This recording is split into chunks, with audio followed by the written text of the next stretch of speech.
Hello, in this video, I'll be going over my Punisher's Crypt team that has gotten me a record of 31 seconds. I should also say that I've died one time in 3 days, so it's pretty consistent.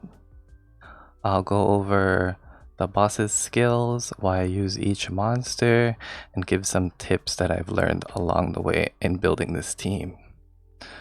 First of all, the boss's skills. When you hit anything on the boss floor, it gets attack bar. This includes the towers.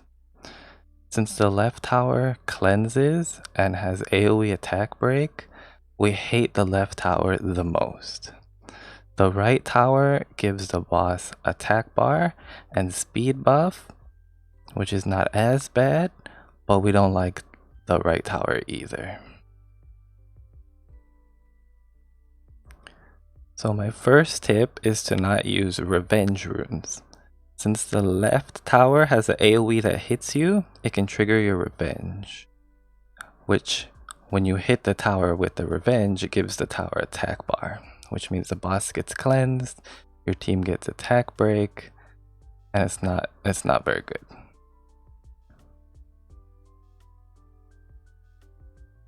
The second thing we want to watch out for is that this boss gets an instant turn when you try to reduce her attack bar.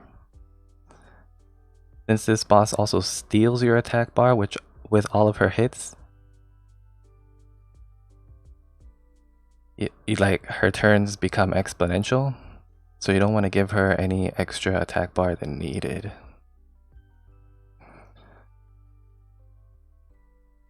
Lastly, we want to worry about her damage reducing passive. She reduces the damage based on her speed. So remember that right tower that gives her speed buff, that gives her extra damage reduction. So this is why strip is very nice here. Now let me break down my team. First we have Verd, who helps you keep up in this attack bar based dungeon. While you can't lap the boss, you can lap the towers and the trash and the mini boss. I don't think Violent Verd is necessary for this team, and I prefer a full damage build. My Verd is the last to move on my team and has a combat speed of 240. This means with towers and leader skill.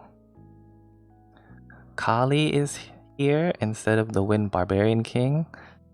Like I mentioned, AoE gives the towers attack bar, and we really don't want the towers to move. Kali also has the benefit of having a big nuke, and she does have a dot on her first skill. So these are beneficial. I built her full damage, moving first on the team.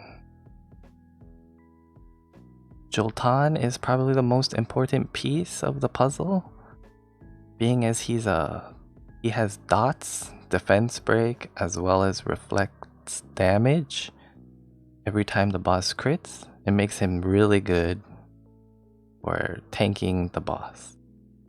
The boss will focus him and likely crit because she's light element, and the reflect damage does add up.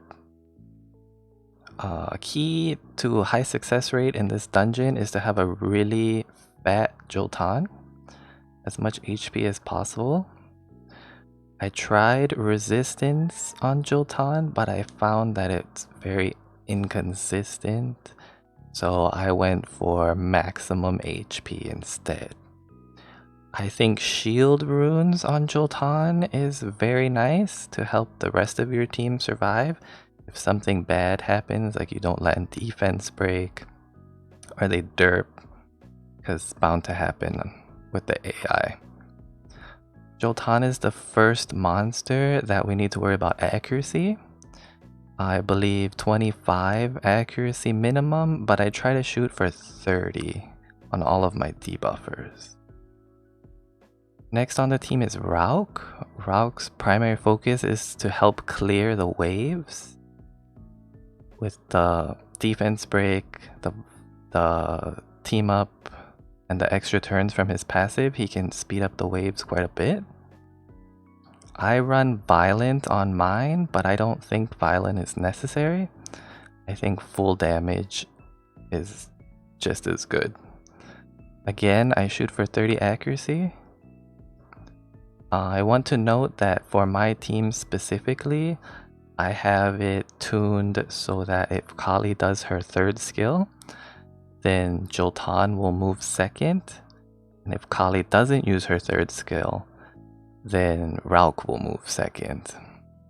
You can achieve this by having very close speed between Rauk and Joltan, and the speed buff from Kali will alter their turn order. Another reason why I really like Kali in this dungeon. I don't want my Joltan's one-turn defense break to be cut by the boss. So if Kali does hit the boss, he will 100% get cut. But if she doesn't, he doesn't get cut, and it's beneficial if he moves before Rauk for extra damage. And then lastly on this team is Pang.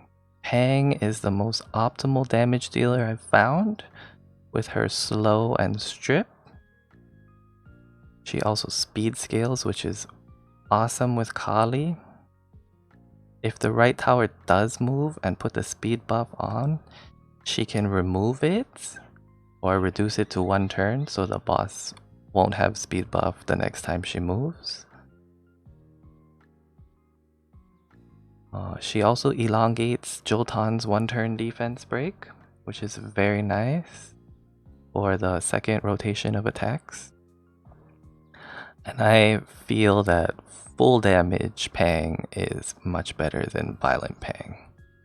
Again, I shoot for 30 accuracy, but she does awaken into accuracy, so she starts off with 25. You don't really need much more than that.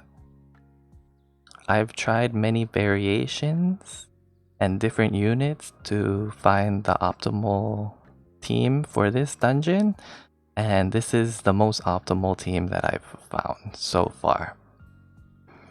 I hope this helps you build your team, and I will be working on the Steel Fortress next.